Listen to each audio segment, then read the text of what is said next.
आज की चर्चा में आपका स्वागत है। जनाब ने एक बहुत ही इम्पोर्टेंट टॉपिक के ऊपर अपना व्लॉग डाला है और वो इम्पोर्टेंट टॉपिक है मदरहुड। मतलब उन्होंने जो अपना व्लॉग शुरू किया है, वैसे अपने बच्चे के 6 मंथ पूरे होने पर उन्होंने ये व्लॉग डाला है और उसका केक कटिंग एंड ऑल वो सेलिब्रेट किया है और ऑर्गेनाइज़ किया है। अच्छा, पहले इनके इम्पॉर्टेंट टॉपिक डिस्कस करने से पहले एक बात करनी थी और वो बात ये थी कि ये जो सेलिब्रेशन किया, सब लोग थे, फैमिली के सारे लोग थे और सेलिब्रेशन कर रहे थे। खाने के लिए अगेन वही बाहर का खाना था, यानी कि जो बिरयानी बन कर जाती है और इतने लार्ज स्केल पे बन कर जाती है कि पूरे सेट पर सब लोगों के लिए वहाँ पर हो सके। आई थिंक वहाँ पर कुछ नहीं तो 100 पीपल हो जाते होंगे, कंटेस्टेंट और उनके कोरियोग्राफर, उनके कुछ अटेंडीज़ और उसके अलावा उनके जो सहयोगी होते हैं वो जजेस और को क्रू मेंबर्स, जो कि बेसिकली ये प्रोग्राम सारा ऑर्गेनाइज करने में हेल्प करते हैं। और इस तरह से बहुत सारे लोग, तो ये सारे मिलके लगभग 100 के आसपास लोग हो जाते होंगे। एक बार नहीं, जब दो दो बार वहाँ बिरयानी बन के जा सकती है, क्या फिर भी रह जाती है ये बात कि ऐसे सेलिब्रेशन में अपने घर का खाना ना हो के बाहर से जो कुछ भी मंगाया जाए, पिज़्ज़ा एंड ऑल। तो कुल मिला के ये है, क्या ये दिखावा है? मतलब जब आपको वहाँ अपनी प्रशंसा करवानी है और बोलना है, तब तो आप वहाँ लेकर जा रहे हैं और वहाँ पर जो आपकी प्रशंसा मिल रही है, और या फिर ये कह लीजिए जैसे कि लोग कहते हैं कि ये ब्राइब की तरह यूज़ किया जा रहा है या कोशिश है थोड़ा सा फेवर करने के लिए, तो ये सब क्या वैसा है? और आप घर में वैसे भी आप इतनी बिरयानी कहाँ बना सकते हैं, लेकिन वहाँ दिखाने के लिए ये। और अगर सच है तो फिर घर में क्यों नहीं है? क्या आपके जो डी दादा हैं वो कहीं छुट्टी तो नहीं चले गए हैं? कहीं ऐसा तो नहीं कि वो छुट्टी चले गए हो इसलिए अब प्रॉब्लम हो कि अभी कैसे बनाएंगे? हाँ, वैसे भी अब आपने उनको सिखा दिया है तो अब तो वही बनाएंगे, अब आप तो बनाएंगे नहीं। चलिए आते हैं अपने मेन टॉपिक के ऊपर। मैडम का मदरहुड सेलिब्रेट करने के लिए वो वहाँ से स्पेशली केक लेकर आए हैं। मतलब जो बच्चे के लिए केक आना है वो अलग है, लेकिन ये सिर्फ इस बात के लिए है कि मदर ने भी अपने मदरहुड के 6 मंथ कंप्लीट किए हैं, जो बेसिकली एक जर्नी होती है प्रेगनेंसी से लेकर और अब तक। तो ये बेसिकली 6 मंथ पूरे करने तक जो वो फेस करती है लेडी, और जो उसमें उसको परेशानियाँ होती हैं, किस तरीके से वो ये सब चीज़ें करती है, इसके थैंक्स कहने के लिए, इसको सेलिब्रेट करने के लिए वो एक केक लेकर आए। यस, रियली बहुत ही अच्छी बात है, अप्रिशिएबल है। पर उसके पीछे जो मैसेज है ना, वो अभी हम देने वाले हैं आपको। पहले ये बताते हैं कि वो इसको क्या कह रहे हैं, मतलब वो अपनी तरफ से क्या कहते हैं कि मदरहुड जो है कितना इम्पॉर्टेंट है। माँ सबसे पहले एक जान को अपने पेट में रखती है और वो सब सहती है, और उसके बाद में फिर वो अपने बदन से अलग करती है, यानी बच्चा पैदा होता है। फिर चाहे वो नॉर्मल हो या सी सेक्शन से हो, लेडी अपनी रिकवरी पूरी करती है। और इस तरीके से जो उसकी लाइफ है ना, ऐसा लगता है जैसे पूरी पूरी लाइफ चलेगी और ज़िंदगी गुजर जाती है उसकी इन सब चीज़ों के लिए। जनाब कहते हैं, जैसे कि सब लोग कहते हैं ना कि भाई सब लोग जो है मैडम के लिए ही कहते हैं, तो और कोई ऐसा नहीं कर सकता, सिर्फ वही सुपर वुमेन है। तो वो क्लेरिफिकेशन दे रहे हैं साथ साथ कि वो कहते हैं कि ये जो मैं कह रहा हूँ ना, ये सिर्फ मैडम के लिए नहीं कह रहा हूँ, मैं उन सभी माँओं के लिए कह रहा हूँ और हमको समझना चाहिए।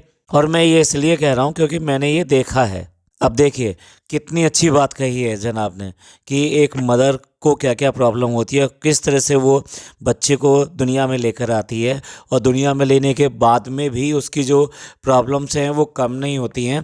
उसके बाद में भी उसको बहुत कुछ सहना पड़ता है, करना पड़ता है, सेक्रीफाइस करना पड़ता है, और अपने ऐशो आराम जो भी ज़िंदगी होती है वो सब एक साइड में रख के उसमें लगना पड़ता है। अब ये इतनी सारी इतनी अच्छी अच्छी बातें जो जनाब अभी कर रहे हैं, ये आई कहाँ से हैं? ये ज़रूर जो है उनके माँ बाप से आई होगी, भैया उनके संस्कार होंगे। तो वो जो ये सारी बातें कर रहे हैं ये उनसे ही सीखे होंगे, उन्होंने बताया होगा।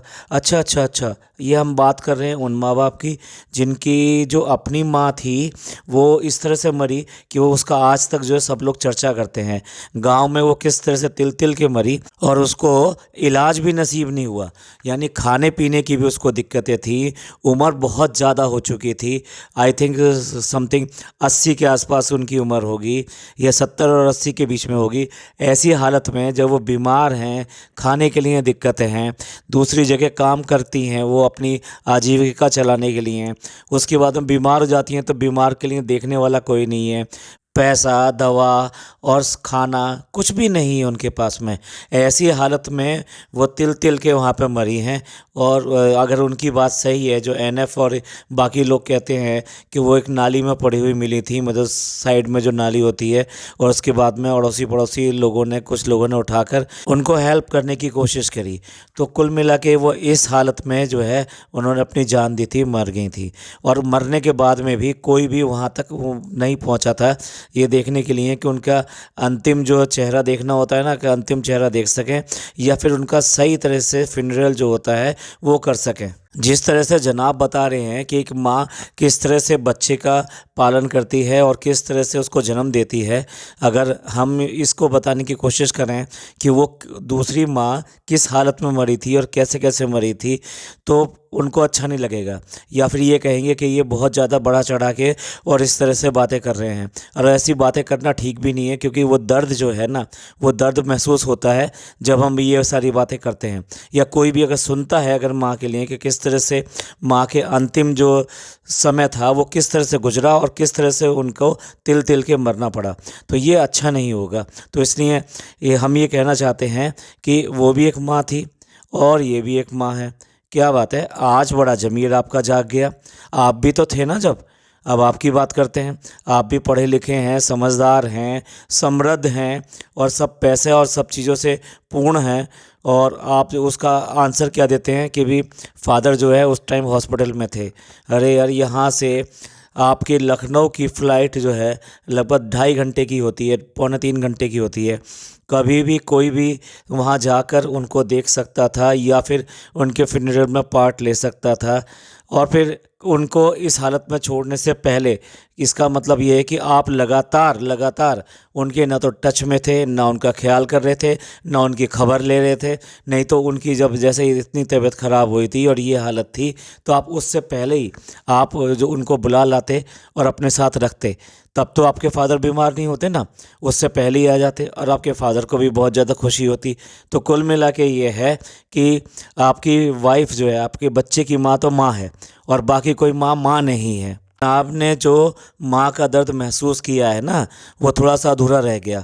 जो उन्होंने बाकी की बातें माँ के लिए कही हैं वो तो हमने बताई ही नहीं, तो इसलिए वो अगर हम नहीं बताएंगे, उस पर डिस्कस नहीं करेंगे, तो ये अधूरा ज्ञान रह जाएगा। जनाब बताते हैं कि नाक ब्लॉक हो जाती है, फीड लेना है, कब लेना है, उसको नहलाना है, उसको मालिश करनी है, उसको डायपर चेंज करना है, उसके कपड़े चेंज करने हैं, वो सो गया, वो उठ गया होगा, वो उसको फीड कराना है, तो ये सारा सारा करने में ही लाइफ साइकिल पूरा पूरा चला जाता है।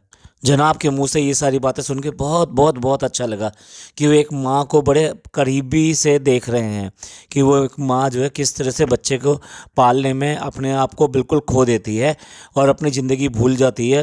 बच्चे की ज़िंदगी ही उसकी ज़िंदगी बन जाती है। अब हमें पता लगा कि किस तरह से जो मैडम जो बिज़ी रहती हैं और क्यों करके उनके व्लॉग नहीं आते, 13-13 दिन तक उनके व्लॉग नहीं आते।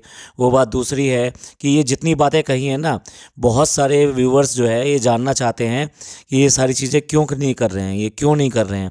कहाँ तो आप छोटी छोटी बातें दिखाती हैं, फिर कहाँ वो गई मालिश, कहाँ चली गई, कहाँ नहलाना चला गया। मैडम तो एक एक चीज़ कैप्चर करके दिखाती हैं, बताती भी हैं सावधानियाँ कि ऐसे करना चाहिए, बच्चे के लिए ऐसे करना चाहिए। वो सारी चीज़ें कहाँ गई? आप तो गिना रहे हैं, लेकिन ये सारी चीज़ें आपके घर में हो रही हैं, नहीं हो रही हैं, कौन कर रहा है? एक जो नैनी यानी कि नानी जी जो हैं वही हैं घर के अंदर, वही सारी चीज़ें करती रहती हैं। अगर आप ये व्लॉग भी देखें जिसमें बच्चे के लिए केक कटिंग और ये सब हो रही है, बच्चा अगर किसी के पास है तो सिर्फ़ और सिर्फ नानी के पास है। दादी भी हैं, दादा भी हैं, बुआ भी है, सारे लोग हैं, लेकिन मैक्सिमम टाइम आपको किसकी गोद में दिखाई देगा, आप खुद देख सकते हैं। तो कुल मिला के ये है, ये तो सब कहने की बातें हैं। पिछले व्लॉग में जब मैडम ने व्लॉग बनाया था तो बच्चे को नहाकर उसको दे दिया और एक शॉट बस उसका ले लिया, उसके बाद में कहीं पता नहीं था। फिर उसके बाद में जिसने संभाला वो उसी ने संभाला। बच्चा आपका ही है, आपने ही लालन पालन करना है, पर कैसे कर रहे हैं, किस तरह के दूसरे को सारा का सारा ज्ञान दे रहे हैं और खुद क्या कर रहे हैं वो आप देख लीजिए। वो आप अपनी माँ की बात करें या अपने बच्चे की माँ की बात करें या जिसकी भी बात करें। चलिए एक और उदाहरण देते हैं एक भारतीय भी हैं, उन्होंने भी अपने बच्चे को जन्म दिया है। 14 दिन तक वो जो है अपने घर पे रही थी और उनका भी सी सेक्शन हुआ था, और उसके बाद में वो जो है काम पर आ गई थी, और काम पे रहते रहते उन्होंने अपना काम भी देखा, अपने बच्चे को भी देखा, क्योंकि उनको विश्वास था कि उनकी दादी बच्चे की और उसकी नानी वो उसको अच्छी तरह संभाल जिन्होंने एज ए ऑल्टरनेट दोनों ने मिलकर उस बच्चे की परवरिश कर रहे हैं, और भारती ने अपना काम बिल्कुल भी नहीं छोड़ा। तो कुल मिला के ये है कि क्या उनके बच्चे को नाक नहीं बहती होगी, क्या उनके बच्चे को फीड की प्रॉब्लम नहीं होती होगी, क्या उनके बच्चे को मालिश, नहलाना, डायपर चेंज करना, ये सारी जो बात कह रहे हैं, कपड़े चेंज करना, क्या ये सब चीज़ें नहीं होती होंगी? वो भी तो कर रहे हैं ना, पर वो इस तरह से आपकी तरह से ये सब चीज़ें दिखाते और गिनाते नहीं हैं। रुबीना जी के व्लॉग में वो भारती जी आई थी और वो बता रही थी वो किस तरह से अगर उनकी मर्ज़ी होती है या कहिए जब उनका मन करता है कि मैं अपने बच्चे को देख लूँ, तो वो सीसीटीवी कैमरे के थ्रू अपने मोबाइल पर देखती हैं और उसी से वहाँ से आवाज़ लगाकर और जो उसकी नैनी है उसको इंस्ट्रक्शंस देती हैं कि वो अपना बच्चा भी संभाल रहे हैं और काम भी कर रहे हैं। और यहाँ पे कुछ ऐसा गिनाना भी नहीं है कि वो कुछ अनोखा कर रहे हैं, लेकिन वो अपनी इस मदरहुड को बहुत अच्छी तरह से एंजॉय कर रही हैं अपने काम के साथ में। ऐसा नहीं है, सबको अपने बच्चे प्यारे होते हैं और वो कोई भी बच्चा अपना इस तरह से छोड़ना नहीं चाहता। अब जब जनाब ने इतनी महान माँ बना दिया है तो फिर ज़रूरत थी कि भी अब जनाब के बारे में भी कोई बात हो जाए, तो फिर मैडम ने चार्ज ले लिया और फिर उन्होंने अपने जो हस्बैंड हैं उनकी तारीफ़ों के पुल बांध दिए कि हस्बैंड का होना बहुत ज़रूरी है, और ये वही हस्बैंड है जिन्होंने ये कहा था कि मैं डायपर नहीं बदलने वाला हूँ। चलिए, ये व्लॉग को मैनेज करना बहुत अच्छी तरह जानते हैं, बहुत अच्छी तरह इन्हें पता है कि कैसे व्लॉग को मैनेज किया जाता है। तो मदरहुड के बारे में आपका क्या व्यू है तो प्लीज़ कमेंट कीजिएगा, और ये पॉडकास्ट आपको अच्छा लगा हो तो प्लीज़ लाइक कीजिए, सब्सक्राइब कीजिए और शेयर कीजिए। खुश रहिए, अपने लोगों का ख्याल रखिए। अल्लाह हाफ़िज़।